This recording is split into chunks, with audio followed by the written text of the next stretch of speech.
मुझे कुछ कहना नहीं है, परंतु जिस तरह से आंगनवाड़ी कार्यकर्ताओं को इसमें उनकी दशाओं के सुधार के लिए जो कदम उठाए जाने हैं, इसके बारे में मैं कुछ बातें कहना चाहूँगा कि आंगनवाड़ी कार्यकर्ताओं को रोजगार के निमित्त रूप से उनका मानदेय से बदलकर वेतन करना ये निश्चित रूप से बहुत ही आवश्यक है। इन्हें स्थायी करना चाहिए। भुगतान समय पर नहीं होता है, सेवा का कार्य ज़्यादा है, मानदेय कम है, उन्हें स्थायी कर मानदेय बढ़ाने की आवश्यकता इसमें लगती है। क्योंकि आंगनवाड़ी कार्यकर्ता जहाँ पर जिस तरह की स्थिति में दूर दराज क्षेत्र में हमारा आदिवासी क्षेत्र है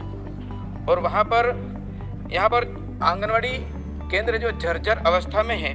और इसके लिए नए भवन की राशि दे करके इसको बनाना चाहिए और समय पर भी उसका भुगतान होना चाहिए, जिसे समयबद्ध प्रक्रिया के लिए प्रतिबद्ध करना चाहिए। धात्री माताओं एवं आंगनवाड़ी केंद्र गर्भवती माता, बच्चे और उनके वजन और पोषण की व्यवस्था सुचारू रूप नहीं हो रही है, उसे व्यवस्थित करना चाहिए। पोषाहार व्यवस्था सुचारू रूप के करने के लिए जिस प्रकार की परेशानियां उस क्षेत्र में आती हैं, पूरे देश में हैं, क्योंकि निचले स्तर पर उस आंगनवाड़ी कार्यकर्ता के लिए इतनी परेशानी होती है, इतने काम लाद दिए जाते हैं और बड़ी हैरानी सी महसूस करती है, जिसके कारण से उसकी व्यवस्था करना बहुत ज़रूरी है। मानदेय बहुत कम भी है और उनको स्थायी करने की आवश्यकता इस समय लगती है, क्योंकि वो यह कम मानदेय में इसलिए जो नौकरी करती है कि कम से कम यह मैं स्थायी रूप से यहाँ हो जाऊँगी और मेरे परिवार का पालन पोषण कर सकूँगी, इसी आशा के साथ में वो कम मानदेय में भी काम करती रहती है। तो मेरा निवेदन है कि इसमें इस प्रकार की ओर ध्यान दिया जाए और जिस तरह से शुद्ध पेयजल और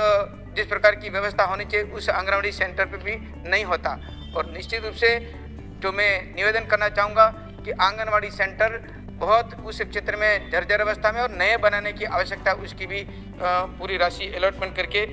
बनाना चाहिए, तभी जा कर के यह काम निश्चित रूप से होगा। और अधिकतर चयन प्रक्रिया में ये होता है जहाँ राजनीति के दबाव, जैसे साल भर